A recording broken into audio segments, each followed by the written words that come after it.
Good morning, student. Today's topic is valuation of goodwill. First, we have to know what is goodwill. Goodwill is an intangible fixed asset for which a company can earn more profit than other company. তাহলে আমরা জানবো যে সুনাম বা goodwill বলতে কী বোঝো। তাহলে goodwill হচ্ছে একটা অস্পর্শনীয় ইনট্যাঞ্জিবল স্থায়ী সম্পত্তি, ফিক্সড অ্যাসেট, যে ফিক্সড অ্যাসেটের জন্য তুমি অন্যদের তুলনায় বেশি তুমি প্রফিট আর্ন করতে পারছো। তাহলে এই গুডউইলের জন্য একটা এক্সাম্পল দিচ্ছি তোমাদের। ধরো আমিও জুতো কোম্পানি খুলেছি, আমি জুতো বিক্রি করছি। বাটা কোম্পানি বা শ্রী লেদার্স কোম্পানিও তারা জুতো কোম্পানি খুলেছে, তারা জুতো বিক্রি করছে। We are using the same material and same labour. আর দুজনেই আমরা সেম মেটেরিয়াল লেবার ইউজ করছি, but they are earning more profit than me. তাহলে তারা কেন এই প্রফিট আর্ন করছে? They are earning due to this goodwill. তাহলে এই স্থায়ী সম্পত্তিটার জন্য তারা আমার থেকে বেশি প্রফিট আর্ন করতে পারছে। তাহলে এই গুডউইলটা আমরা কীভাবে মেজার করতে পারি? Goodwill can be measured into 5 ways. Number 1, average profit method. Number 2, super profit method. Number 3, capitalization of average profit method. Number 4, capitalization of super profit method. Number 5, annuity method. এছাড়া we can calculate goodwill by purchase consideration method. Also we can calculate hidden goodwill. We can calculate hidden goodwill. তাহলে first average profit method লেখো, goodwill under average profit method. Goodwill under average profit method. Average profit method, goodwill is equal to average profit into number of years of purchase. তাহলে goodwill average profit মেথডে গুডউইলের formula কি?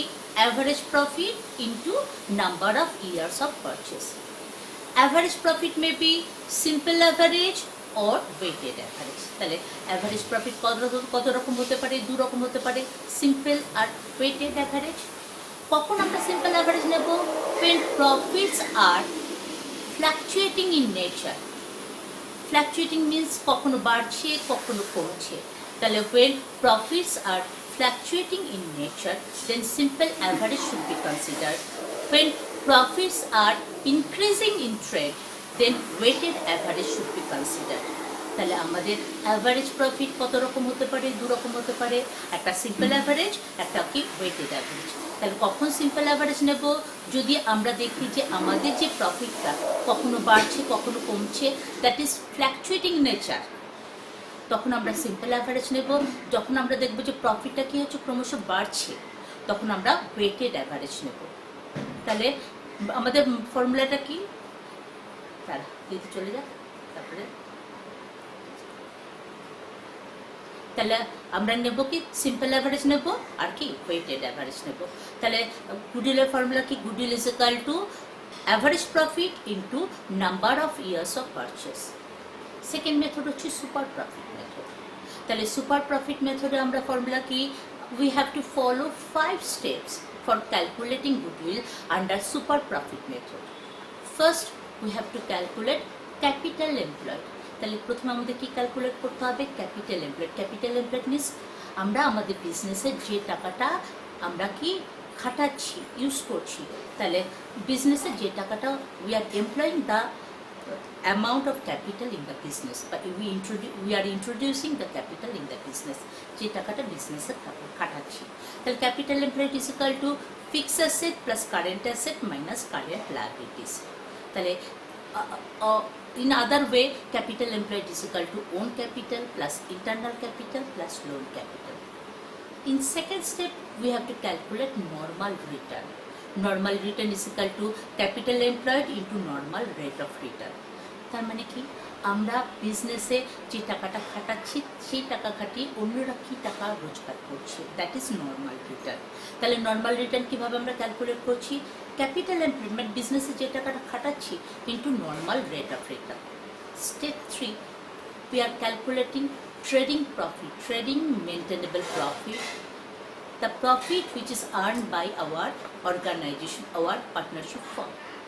Third step, fourth step, we have to calculate super profit. Super profit is equal to average maintainable profit minus normal return. Last step, goodwill is equal to super profit into number of years of purchase. Super profit into number of years of purchase. তাহলে আমরা এই super profit method বার করার জন্য কটা step আমরা follow করি? 5টা step. প্রথম স্টেপে আমাদের কি বার করতে হবে? Capital employed. Capital employed is equal to fixed asset plus current asset minus current liability. Second step, normal return. Normal return is equal to capital employed into normal rate of return. Step 3 is equal to trading maintainable profit. আমাদের business থেকে কত টাকা actually প্রফিটটা earn করছে সেটা আমাদের trading প্রফিটে আমরা বার করছি। স্টেপ 4 হচ্ছে আমাদের কি বার করছি? স্টেপ 4-এ আমরা বার করছি সুপার প্রফিট, মানে আমরা অন্যদের তুলনায় কত এক্সট্রা প্রফিট আর্ন করছি। তাহলে super profit is equal to trading maintainable profit minus normal return. Step 5 is equal to super profit into number of years of purchase. With this super profit we can calculate goodwill in another 2 ways. Number 1, capitalization of super profit method. Under capitalization of super profit method, goodwill is equal to super profit divided by normal rate of return. Another way, annuity method. In annuity method we are calculating goodwill in the way goodwill is equal to super profit into value of annuity. তাহলে আমি কি বললাম? এই super প্রফিটের সাহায্যে আমরা goodwill আরও দুটো ভাগে ভাগ করতে পারি বা বার করতে পারি। তাহলে কিভাবে বার করতে পারি? আমাদের কোন method? Capitalisation of super profit method. তাহলে ক্যাপিটালাইজেশন অফ সুপার প্রফিট মেথডে সুপার প্রফিট এর সাহায্যে আমরা কি গুডউইল বার করছি? তাহলে goodwill is equal to super profit divided by normal rate of return.